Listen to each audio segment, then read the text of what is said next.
Pembahasan pertama yaitu evolusi konsep kewirausahaan. Kata kewirausahaan berasal dari bahasa Prancis yaitu entreprendre yang artinya melakukan. Kemudian dikembangkan menjadi melakukan kegiatan, mengatur, dan mengorganisasi. Tapi tentunya pengertian ini masih sangat sempit. Sehingga jika kita tinjau dalam sejarah, di abad ke-18, seorang ekonom bernama Richard Cantillon mengatakan bahwa kegiatan yang mengandung risiko dalam ekonomi adalah kewirausahaan. Pada hal yang bersamaan, di Inggris, para wirausahaan mengambil risiko dan mentransformasikan berbagai sumber daya. Seiring berjalannya waktu, definisi baru dari kewirausahaan pun banyak bermunculan, yaitu kegiatan kerja yang berbeda dengan kegiatan-kegiatan rutin dan terjadi dalam aspek kepemimpinan. Selain itu, juga dikatakan bahwa kewirausahaan merupakan pengambilan inisiatif, pengorganisasian kembali, dan pengambilan risiko dari kemungkinan gagal. Pada dasarnya, kewirausahaan merupakan seorang inovator, penggerak pembangunan yang dapat mengubah peluang menjadi ide yang dapat dijual dan peningkatan nilai tambah melalui efisiensi waktu, tenaga kerja, uang, dan peningkatan keterampilan. Intinya, seorang wirausahawan adalah katalis yang agresif untuk perubahan bisnis dan pertumbuhan ekonomi dunia. Alasan kedua adalah mitos tentang kewirausahaan. Yang pertama adalah cenderung bertindak dan bukan pemikir. Seorang wirausahawan itu harus selalu berpikir tentang peluang-peluang apa lagi yang bisa dia raih pada kehidupan selanjutnya atau pada masa-masa yang akan datang. Mitos yang kedua adalah bakat yang dibawa sejak lahir.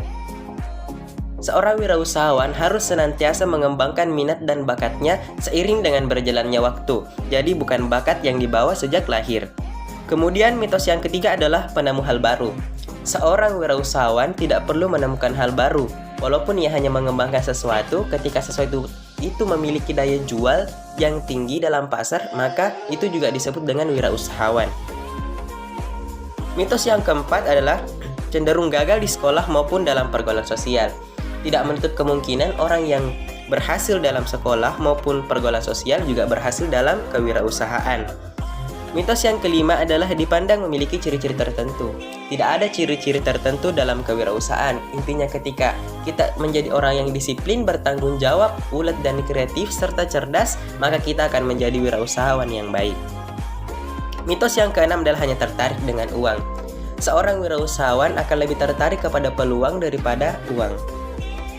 Mitos yang ketujuh adalah keberhasilan bergantung pada nasib baik atau buruk. Sebagai seorang wirausahawan, pasti kita selalu ingin mendapatkan nasib yang baik.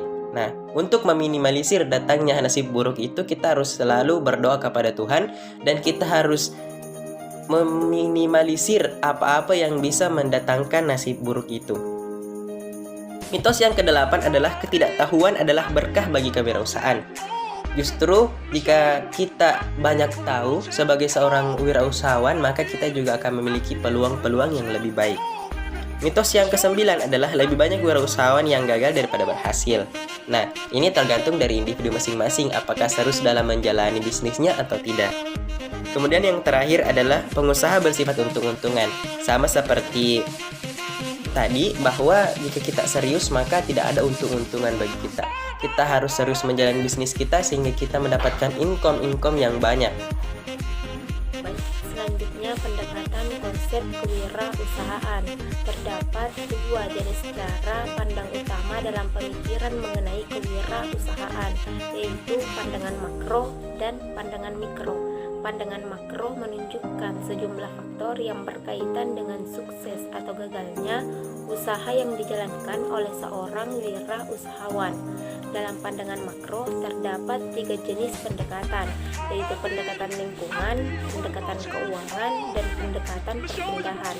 Pendekatan lingkungan berkaitan dengan berbagai faktor dari luar yang berpengaruh terhadap pola hidup seseorang. sehingga menyebabkan dia memiliki potensi ataupun tidak memiliki potensi untuk menjadi seorang wirausahawan. Kedua, pendekatan keuangan. Pendekatan ini memfokuskan perhatian pada proses penanaman modal atau uang. Ketiga, pendekatan perpindahan. Cara pandang pendekatan ini didasarkan pada fenomena kelompok. Dikatakan bahwa suasana yang dialami kelompok bisa mendorong ataupun menghambat munculnya faktor-faktor yang menyebabkan seseorang menjadi wirausahawan. Terdapat jenis penyebab utama yang menyebabkan sekelompok orang terdorong untuk berpindah kegiatan, seperti faktor politik, faktor budaya, dan lain sebagainya. Pandangan kedua yaitu pandangan mikro. Pandangan mikro membahas tentang faktor-faktor yang khas dari kewirausahaan, yaitu terutama yang muncul dari dalam diri wirausahawan itu sendiri. Terdapat 3 jenis pendekatan, yaitu pendekatan ciri, pendekatan peluang usaha, dan pendekatan strategi. Pendekatan ciri berusaha mempelajari ciri-ciri umum yang berhasil dalam mengembangkan usaha, sehingga apabila ciri-ciri itu ditiru, maka diharapkan akan dapat meningkatkan peluang para peniru tersebut untuk mencapai keberhasilan dalam menjalankan usaha. Kedua, pendekatan peluang usaha. Pendekatan ini memfokuskan perhatian terhadap masalah peluang dalam tumbuhnya kewirausahaan. Ketiga, pendekatan strategi. Pendekatan ini menekankan peran penting proses perencanaan dalam pengembangan usaha yang sukses, seperti pasar yang khas, tenaga kerja yang khas, produk yang khas, dan sumber yang khas. Pendekatan tahapan wirausaha. Kewirausahaan merupakan proses di mana individu merencanakan, mengimplementasikan, dan mengendalikan kegiatan kewirausahaannya, dan ternyata berbagai faktor berpengaruh terhadap setiap kejadian dalam proses entrepreneurial ini. Pendekatan ini memusatkan perhatian terhadap proses yang terjadi dalam kegiatan kewirausahaan dengan mempertimbangkan pengaruh berbagai faktor berikut. Yang pertama yaitu inisiatif.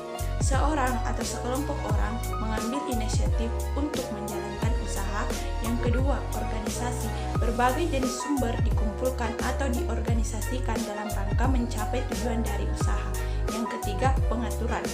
Pihak yang berinisiatif tadi menjalankan pengaturan terhadap organisasi usaha. Yang keempat, otonomi. Pemegang inisiatif ini memiliki kebebasan tertentu untuk menggunakan maupun mengalokasikan sumber-sumber yang ada. Yang kelima yaitu resiko. Keberhasilan ataupun kegagalan usaha yang dijalankan juga ditanggung oleh karyawan. Yang keenam yaitu lingkungan. Usaha ini dilakukan dalam lingkungan di mana terdapat peluang berbagai sumber pesaing yang keseluruhannya bisa mempengaruhi terhadap setiap tahapan dalam perkembangan usaha. Perkembangan usaha mengikuti 4 tahapan, yaitu tahapan munculnya gagasan atau inovasi, tahapan munculnya unsur pemicu, tahapan implementasi, dan tahapan tumbuh. Pada setiap tahapan dari pertumbuhan usaha, terdapat berbagai faktor yang mempengaruhi, seperti faktor lingkungan, pribadi, sosial, dan organisasi, sehingga pola tumbuh setiap wirausahaan juga berlain-lain.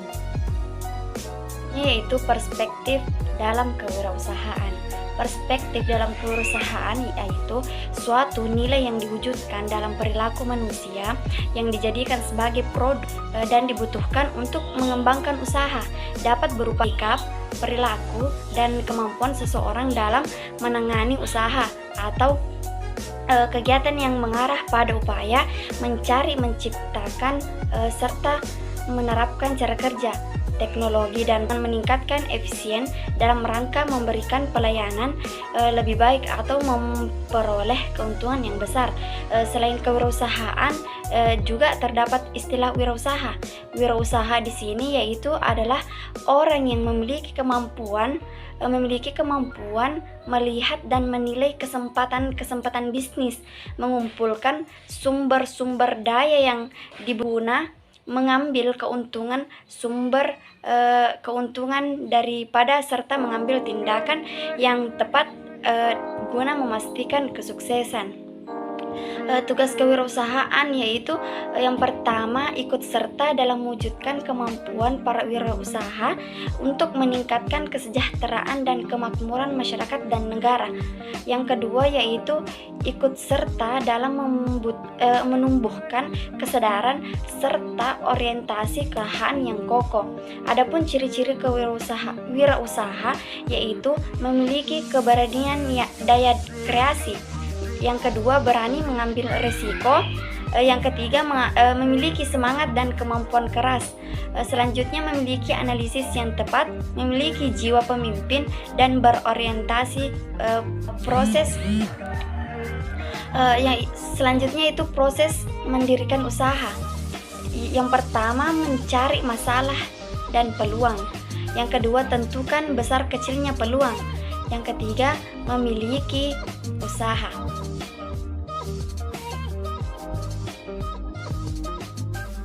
Faktor kegagalan dalam entrepreneurship. Yang pertama, tidak kompeten. Yang kedua, kurang berpengalaman baik dalam kemampuan teknik. Dan yang terakhir yaitu kurang dapat mengendalikan uang. Pendekatan multidimensi dalam kewirausahaan. Pendekatan multidimensi di sini merupakan pendekatan yang mencoba menggabungkan antara individu, lingkungan, organisasi, dan proses pertumbuhan usaha. Pendekatan ini lebih rinci melihat kewirausahaan dari berbagai dimensi. Kewirausahaan dipandang sebagai kerangka multidimensi yang kompleks yang memperhatikan dimensi individu, lingkungan, organisasi, dan proses pertumbuhan usaha. Adapun faktor-faktor yang berkaitan dengan masing-masing dimensi adalah sebagai berikut. Faktor yang pertama, faktor individu, di mana dalam hal ini termasuk keinginan untuk mencapai kesuksesan, kebebasan mengatur diri sendiri, kesediaan menanggung resiko, kepuasan kerja, pengalaman kerja sebelumnya, kadar kewirausahaan orang tua, umur, dan pendidikan. Faktor yang kedua yaitu faktor lingkungan, di mana dalam hal ini termasuk ketersediaan modal ventura, kehadiran wirausahawan berpengalaman, tenaga kerja yang memiliki keterampilan teknis, ketersediaan pemasok, ketersediaan konsumen atau pasar yang baru, dukungan kebijakan pemerintah, kehadiran perguruan tinggi, ketersediaan lahan dan fasilitas, ketersediaan transportasi, sikap masyarakat sekitar, ketersediaan jasa pendukung, dan standar hidup masyarakat. Faktor yang ketiga yaitu faktor organisasi, di mana dalam hal ini meliputi jenis atau corak usaha, lingkungan kewirausahaan, partner untuk membangun suatu usaha, variabel strategis, di mana variabel strategis di sini terdiri atas ongkos, diferensiasi, dan fokus. Kemudian ambang persaingan untuk masuk dalam usaha. Faktor yang keempat mengenai proses pertumbuhan usaha, di mana dalam hal ini terdiri atas menemukan peluang usaha, mengumpulkan sumber yang diperlukan, memasarkan produk atau jasa, membuat produk, mengembangkan organisasi, dan menjawab keinginan pemerintah dan masyarakat.